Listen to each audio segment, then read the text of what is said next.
إن الحمد لله نحمده ونستعينه ونستغفره ونعوذ بالله من شرور أنفسنا ومن سيئات أعمالنا.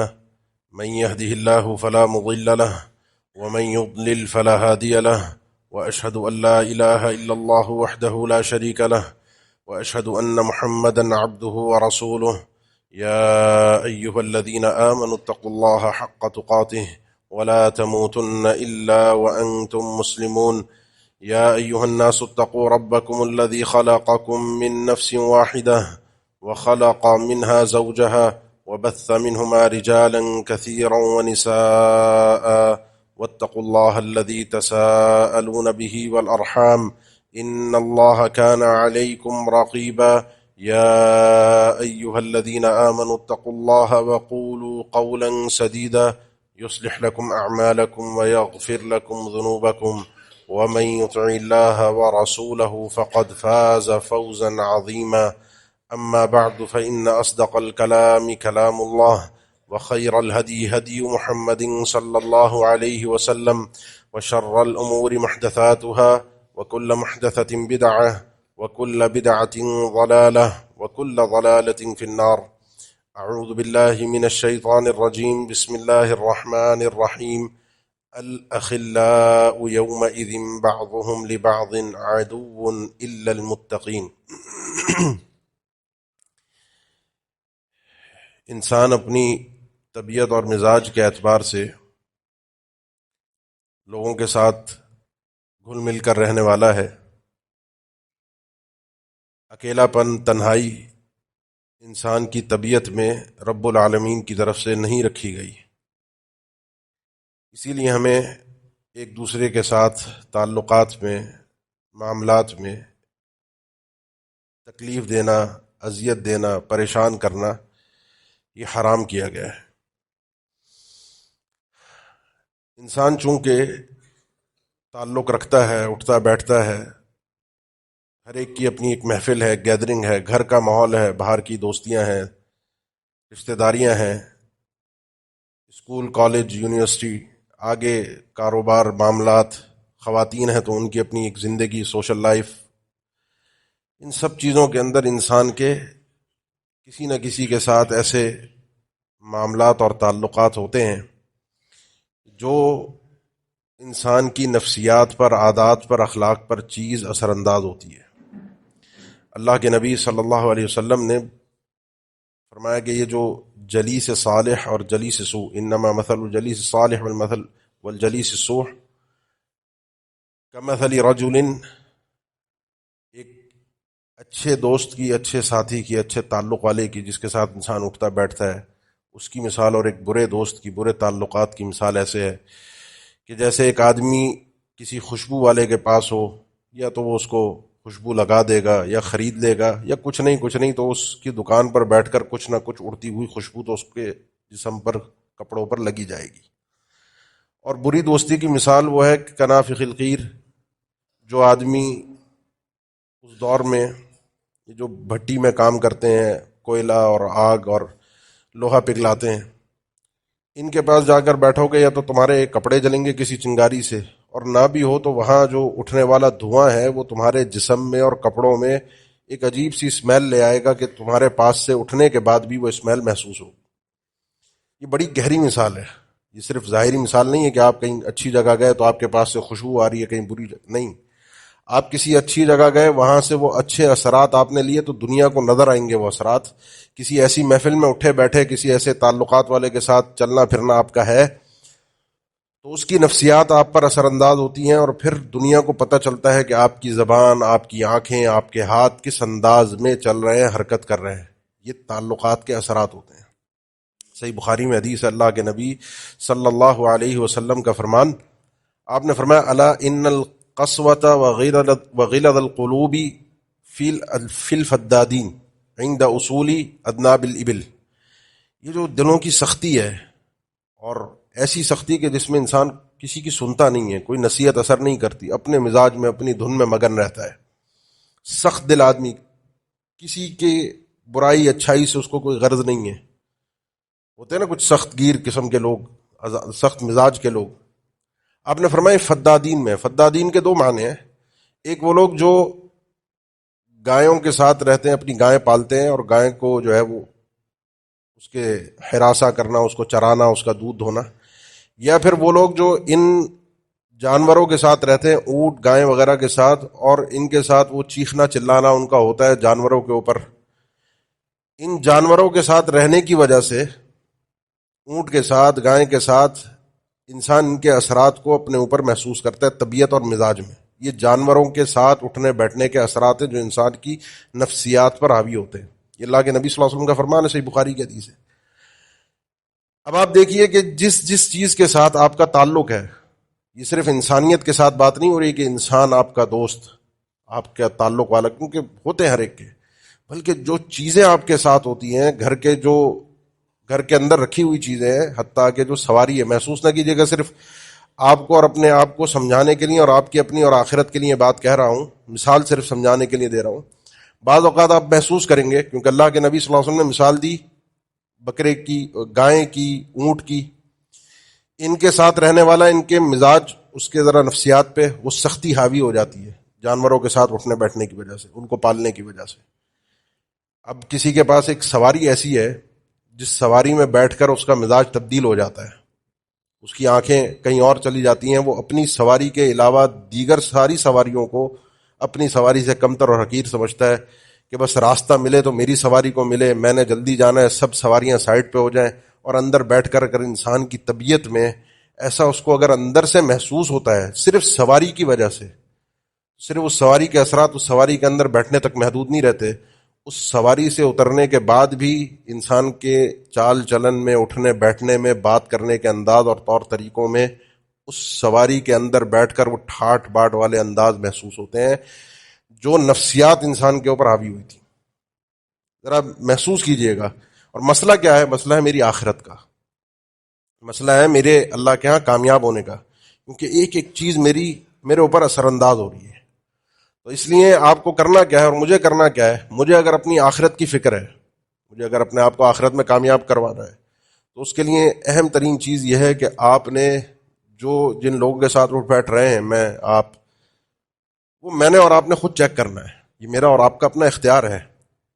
اور آپ دیکھیں گے، مثال میں آپ کو ایک دیتا ہوں.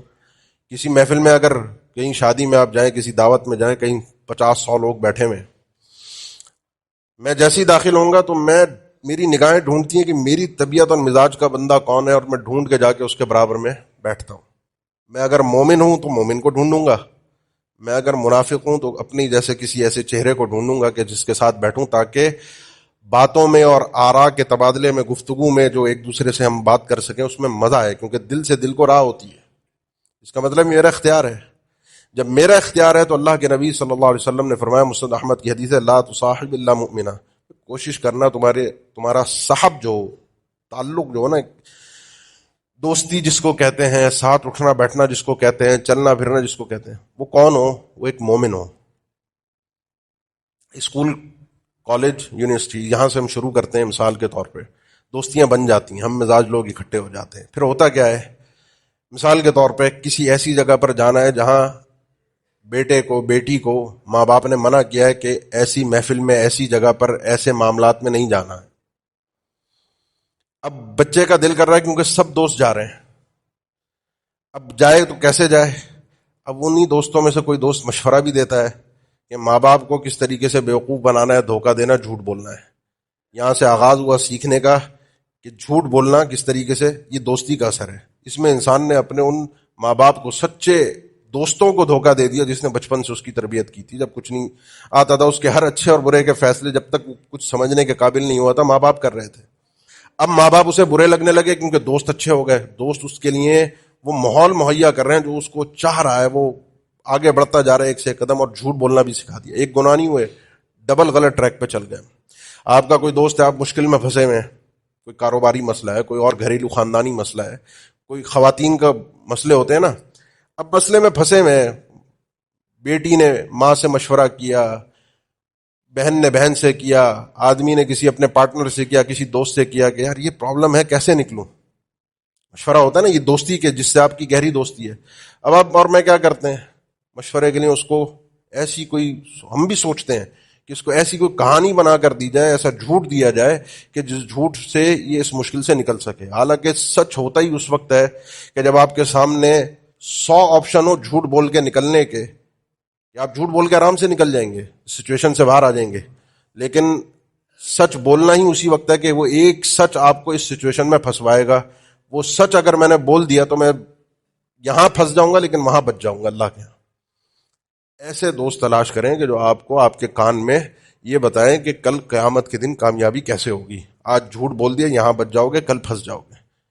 ایسے سمجھانے والے لوگ عام طور پہ مجھے اور آپ کو برے لگتے ہیں، مزہ نہیں آتا.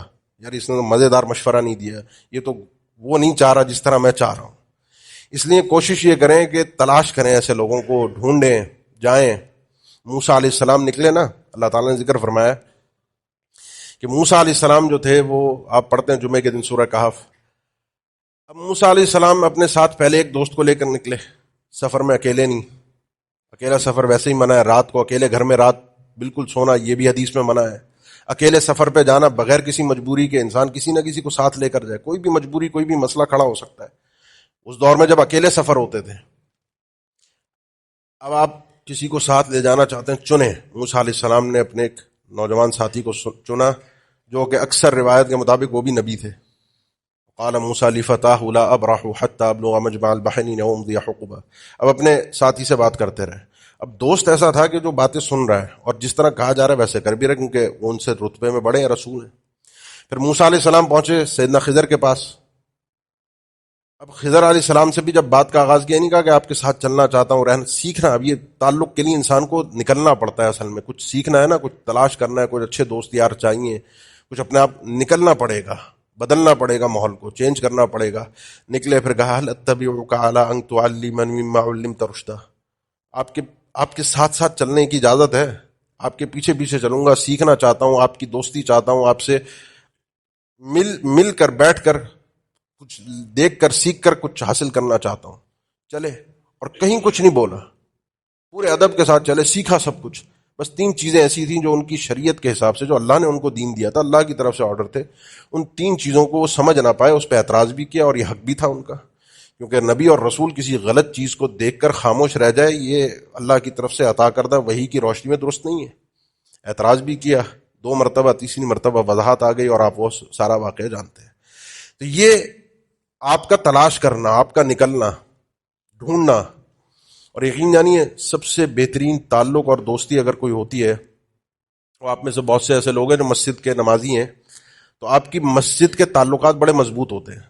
فجر میں آنے والے، عشاء میں، مغرب میں ملنے والے، اتوار کو ظہر میں بیٹھنے والے، کبھی ان کی پھر کوئی گیدرنگ ہو جاتی ہے، کوئی محفل ہو جاتی ہے، مسجد میں خواتین آتی ہیں، محفل گیدرنگ بن جاتی ہے.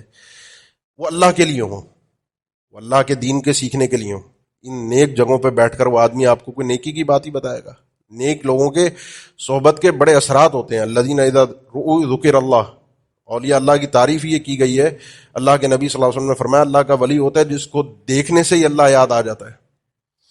امام اوزاعی کے بارے میں آتا ہے کبھی کبھی وہ ایسے نکلتے محفلوں میں جاتے تو ان کو دیکھ کر بعض اوقات بے ساختہ لوگوں کی زبان سے لا الہ الا اللہ اور سبحان اللہ کے الفاظ نکل جاتے تھے، دیکھتے کے ساتھ ہی جس کو دیکھنے سے اللہ یاد آ جائے. ایسے تلاش کریں، دوست ڈھونڈیں، ملیں ان سے، بیٹھیں. اور جب بیٹھیں گے نا تو یقین جانیں آٹومیٹک آپ کو خود بخود آپ کو کرنا نہیں پڑے گا. اس سے میل جول کے حوالے سے آپ کو ایسے اندر سے اس چیز محسوس ہوگی کہ آپ نہ چاہتے ہوئے بھی شاید وہ چیزیں کر رہے ہوں جو آپ کے عادت کے مطابق نہ بھی ہو. اس طرح سے اللہ کے نبی صلی اللہ علیہ وسلم کی دوستی تھی بڑی ایک شخصیت سے، اور وہ تھے سیدنا جبرائیل. آپ کے پاس آتے تھے، آپ نے بڑی چاہت کا ایک دن اظہار بھی کیا کہ آپ ویسے کافی آتے رہتے ہیں اور آیا کریں، اور تھوڑی سی آپ کی زیارت ہو، ملاقات ہو، بات چیت ہو، آیا کریں. تو اللہ تعالیٰ نے آیت نازل فرمائی وما نتنزل الا بامر ربک له ما بین ایدینا وما خلفنا وما بین ذلک. یہ فرشتوں کے حوالے سے اللہ نے قرآن مجید میں ذکر فرمایا کہ فرشتے اللہ کے حکم سے ہی اترتے ہیں، اپنی مرضی سے نہیں آ سکتے. جتنا اللہ کا آرڈر ہوگا جب آئیں گے، نہیں ہوگا تو نہیں آئیں گے. اب ہوتا کیا تھا، جبرائیل امین آتے تھے، ملتے تھے اللہ کے نبی صلی اللہ علیہ وسلم سے. تو آپ ایک حدیث سنتے ہیں رمضان کے متعلق کہ اللہ کے نبی صلی اللہ علیہ وسلم جو تھے وہ اجود الناس تھے، بڑے سخی آدمی تھے. یعنی کسی نے کبھی کچھ مانگا ہو اور آپ نے منع کیا ہو، آپ کی زبان سے منع کا لفظ نہیں سنا گیا. آپ نے وعدے کر لیے، نہیں ہے نا وعدے کر لیے بعد میں دے دوں گا، کچھ آئے گا دے دوں گا، منع کبھی کسی کو نہیں کیا، یہ آپ کی اپنی طبیعت تھی۔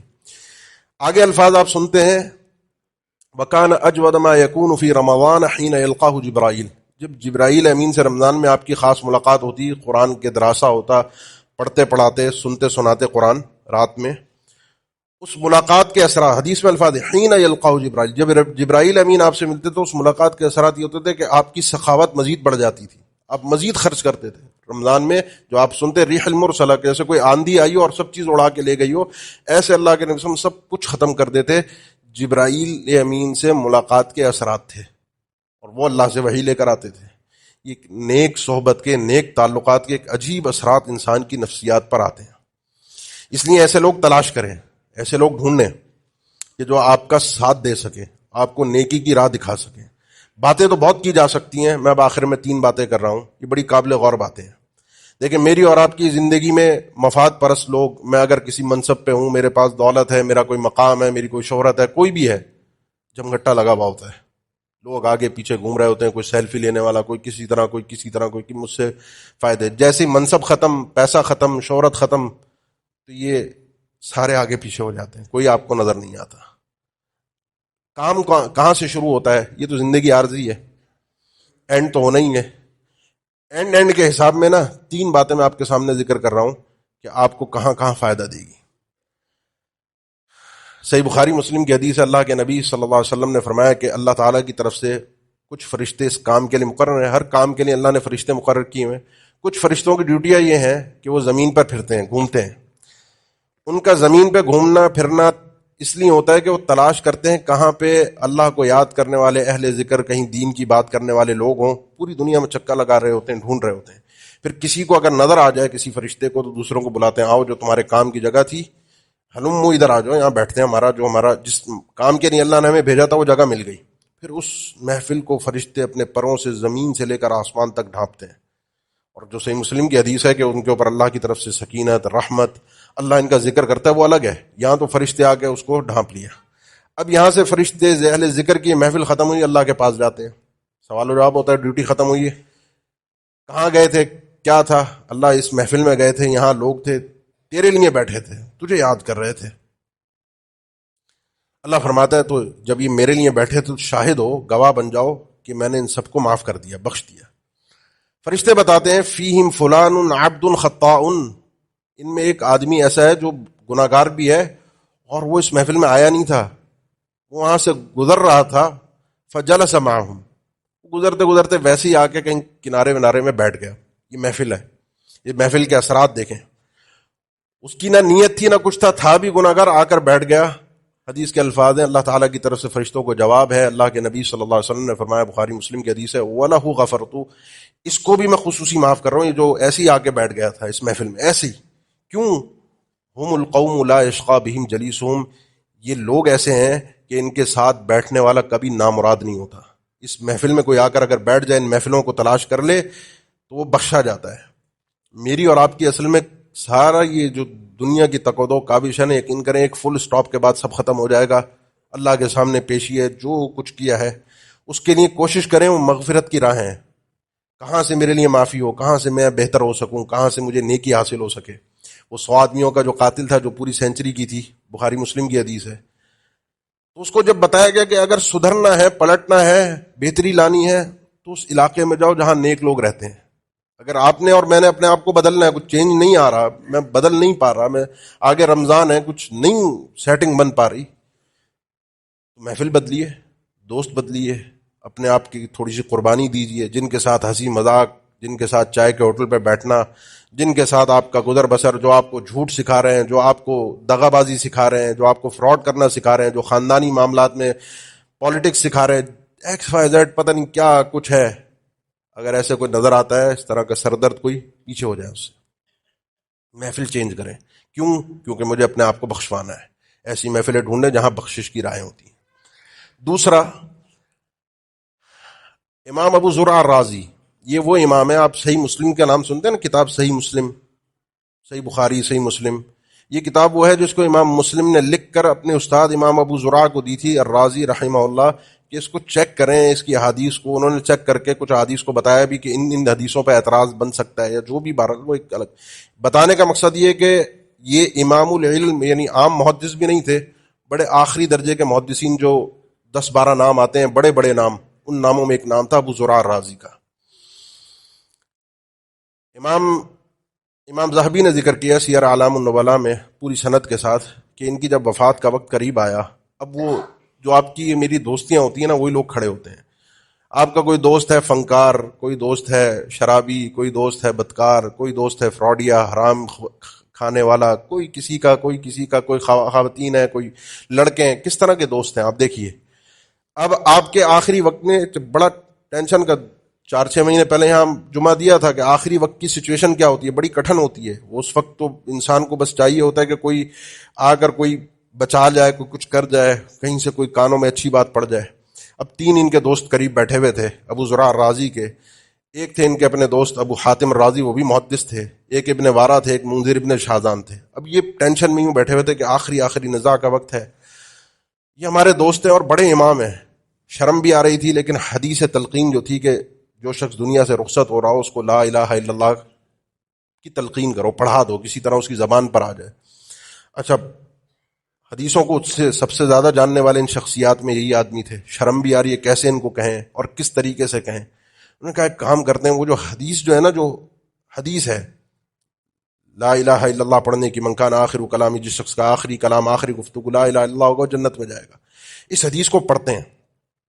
اب یہ دوستی دیکھیں، اب ایک ہیلا کیا، ایک طرح کا ہیلا سمجھ رہے ہیں نا، فنکاری کی۔ اور فنکاری کس ٹائپ کی تھی، لفظ مناسب نہیں ہے لیکن صرف سمجھانے کے لیے کہہ رہا ہوں کہ اس دوست کی زبان سے مرنے سے پہلے لا الہ الا اللہ جاری ہو جائے۔ یہ دوستی ہے، یہ تعلق ہے، یہ نیک صحبت ہے۔ پہلے ابن وارا نے حدیث پڑھی، اب چونکہ یہ حدیثیں پڑھتے تھے سند کے ساتھ، ان کا جینا مرنا اٹھنا بیٹھنا سارا حدیثیں تھیں سندوں کے ساتھ، اور کہیں اس میں جرت یعنی برداشت نہیں کرتے تھے کہ کوئی غلطی کوئی اونچ نیچ کر سکے۔ اب ہوا یہ کہ پہلے ابن وارا نے حدیث پڑھی اور ان کی حدیث کی سند تھوڑی سی عالی تھی، حدثنا ابو عاصم عن عبد الحمید بن جعفر عن صالح، آدھی پڑھی اور چپ ہو گئے، جیسے بھول گئے نہیں آ رہی۔ ایک نے کیا، پھر امام ابو حاتم، وہ بھی محدث تھے، انہوں نے پھر شروع کی، ان کی حدیث تھوڑی سی نازل تھی، کہنے لگے حدثنا بندار قال حدثنا ابو عاصم عن عبد الحمید بن جعفر عن صالح، یہ بھی صالح پہ پہنچ کے چپ ہو گئے۔ اب وہ حالت نزاع کے اندر وہ شخصیت ہے ابو زرع، انہوں نے دیکھا کہ میرے دونوں دوستوں سے حدیث پوری نہیں ہو رہی، بھول گئے، کیا ہوا پتہ نہیں کیا سوچا۔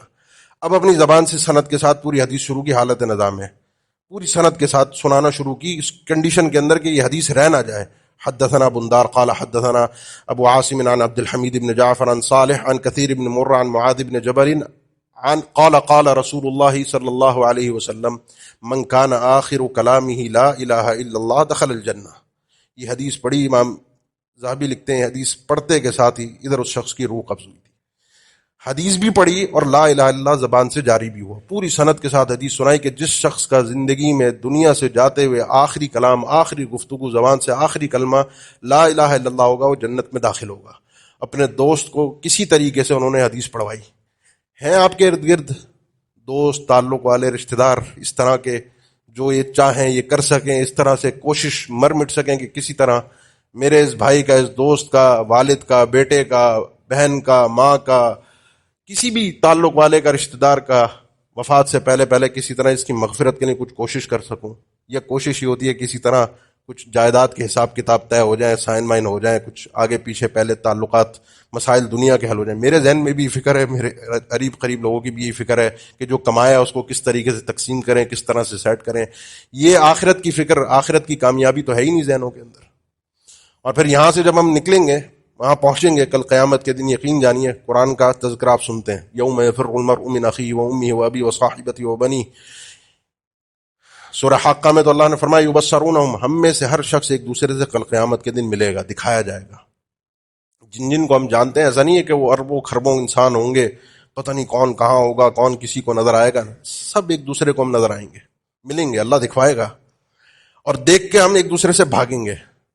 میں اپنے بھائی کو دیکھ کر، اپنے ماں باپ کو دیکھ کر، اپنی اولاد کو دیکھ کر بھاگوں گا، وہ مجھے دیکھ کر بھاگیں گے۔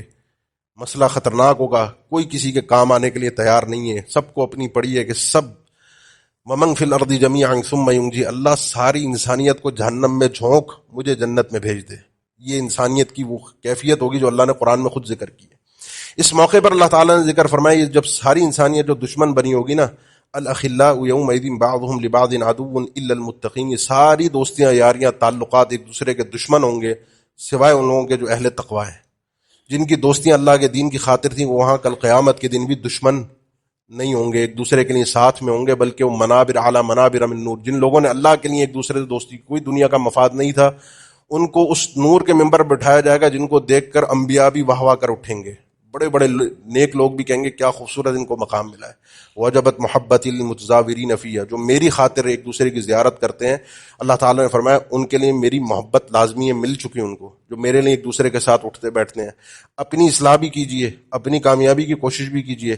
یہ تعلقات آپ کی اور میری نفسیات پر اثر انداز ہوتے ہیں، وہ تعلقات چاہے آپ کے فزیکل اٹھنے بیٹھنے کے ڈیجیٹل ہو، کوئی بھی ایسا سوشل میڈیا کا گروپ ہے، واٹس ایپ کا گروپ، کوئی دوست کوئی اس طرح کی بات چیت، کوئی اس طرح کے معاملات، کوئی اس طرح کے کلپس، اس طرح کی چیزیں آپ کے ساتھ شیئر کرتا ہے جو فضول کی ہے، بکواس ہے، ایمان کے لیے خطرہ ہے، کوئی مذاق، تفریح، کوئی گندی چیز، بری چیز، ایمان کے لیے خطرہ کسی بھی نوعیت کی، اگر نظر آتا ہے کہ آدمی اس طرح کا ہے، اس گروپ کو لیفٹ کر دیجیے، اس آدمی کو بلاک کر دیجیے۔ کیوں؟ کیونکہ یہ آدمی میری آخرت کے لیے خطرہ ہے۔